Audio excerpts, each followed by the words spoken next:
It was the text message that shattered my world. I miss last night already. It said from an unknown number. I remember sitting on the couch, still wearing my robe, sipping my morning coffee when my stomach dropped. I knew that winking face. I'd seen it 100 times. It was my best friend Lily's signature emoji. My hands trembled as I scrolled through the thread. My husband's name glowing at the top of the screen. "Can't stop thinking about you," he had written back. I read it over and over, each word slicing into me like a knife. My husband of 7 years, the man who had sworn I was his whole world, was cheating on me, with the woman who stood beside me at my wedding. Tell me, would you have lost your mind right then and there? Because I nearly did. But what I didn't know that morning was that this betrayal would lead me to a secret $70,000 discovery that would change everything: my life, my future, and even my heart. My name is Claire, I'm 34, and this is the story of how I found out that betrayal can sometimes be the most unexpected blessing. Let me start from the beginning, before the lies and the late night whispers started tearing my life apart. My husband, Daniel, and I met in college. He was charming, funny, and ambitious, the kind of man who made you feel like you were the only person in the room. We married 5 years after graduation, and though we weren't rich, we were building a comfortable life.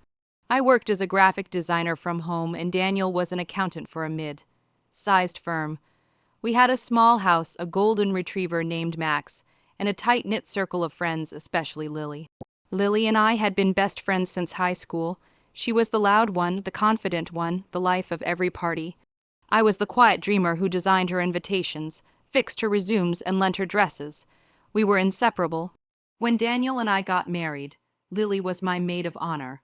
She cried during her toast, telling everyone how much she loved us both. Over the years, she became part of our married life. She'd drop by for wine nights, join us for weekend hikes, even tag along on our anniversary dinners sometimes when Daniel didn't want her to feel left out.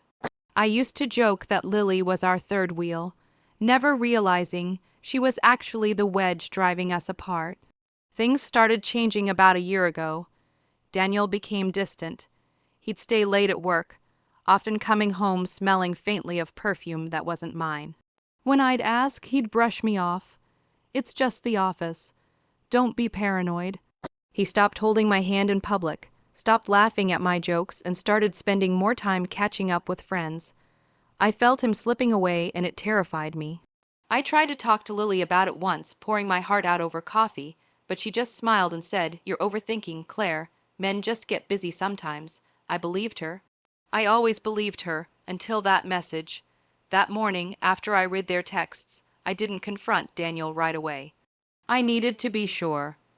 I started looking for clues, checking his email, watching his patterns, and tracking his calls. Within days, the evidence piled up: hidden photos, hotel receipts, and messages that made me sick. They'd been seeing each other for almost 6 months. 6 months of lies from two people I trusted the most. One night, I followed him when he said he was working late. My heart pounded as I watched him pull into a quiet little inn on the edge of town. 10 minutes later, Lily's car parked right beside his. I sat in my car, gripping the steering wheel so hard my knuckles turned white. I didn't cry. I didn't scream. I just stared, numb, realizing my marriage was already over.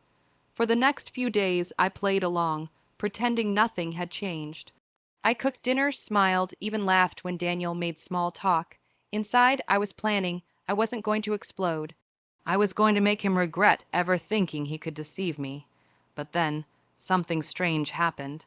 While going through our shared office to collect my things, I found an envelope tucked behind Daniel's filing cabinet. It had my name on it, written in my late father's handwriting.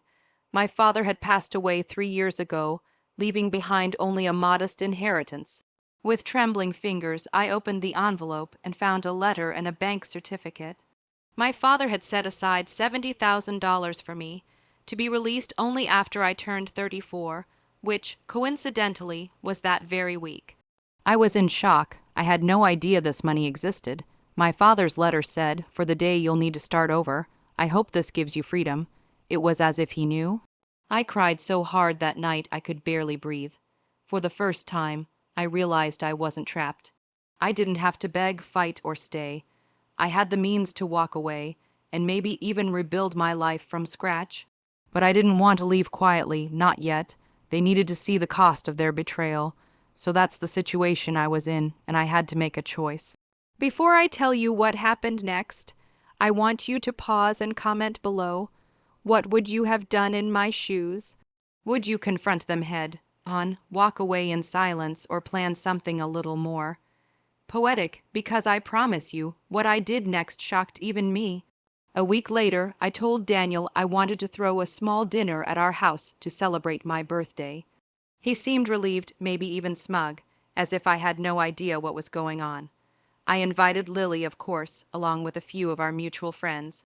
I made sure everything looked perfect, candles, wine, home, cooked meal, the works. When everyone arrived, I played the gracious hostess, smiling and chatting like nothing was wrong. But under the table, my phone was recording every word.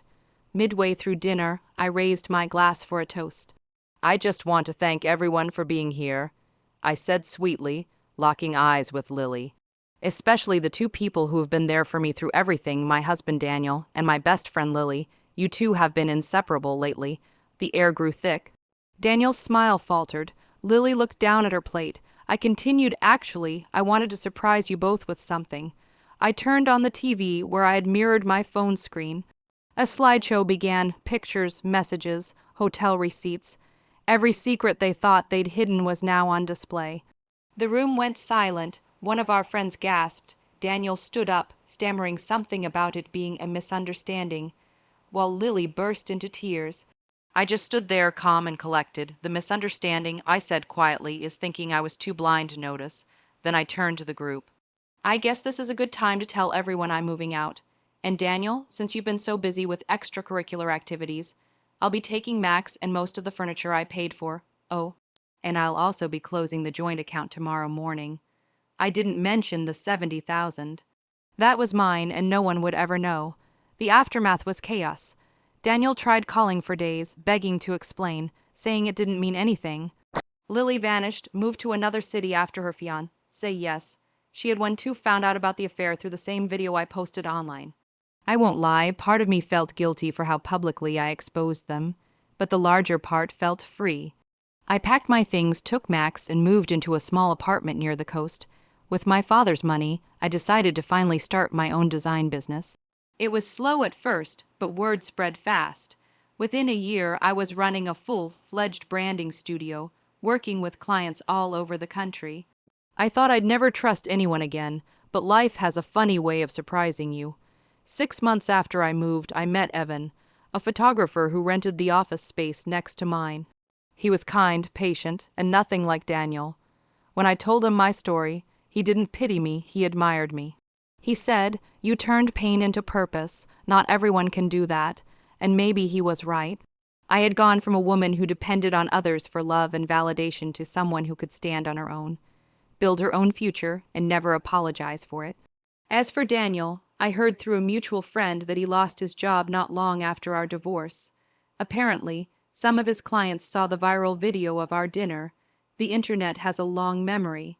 Lily's reputation took a hit too. She tried to rebuild her life in another state, but from what I've seen on social media, karma has a way of following her. Meanwhile, I've built a quiet, peaceful life, one my father would be proud of. Sometimes I sit by the window watching Max chase seagulls, and I think about that envelope. That secret gift, $70,000, that didn't just give me financial freedom. It gave me a second chance at happiness. Looking back, I realized that betrayal doesn't have to destroy you. It can reveal who you truly are and what you're capable of when everything falls apart. My husband and best friend thought they were writing the end of my story, but all they did was give me the first page of a better one. So tell me, do you think I went too far exposing them like that? Or do you believe they got exactly what they deserved? Like this video if you were on my side, subscribe for more real, life stories like this, and share your final thoughts in the comments. I read every single one.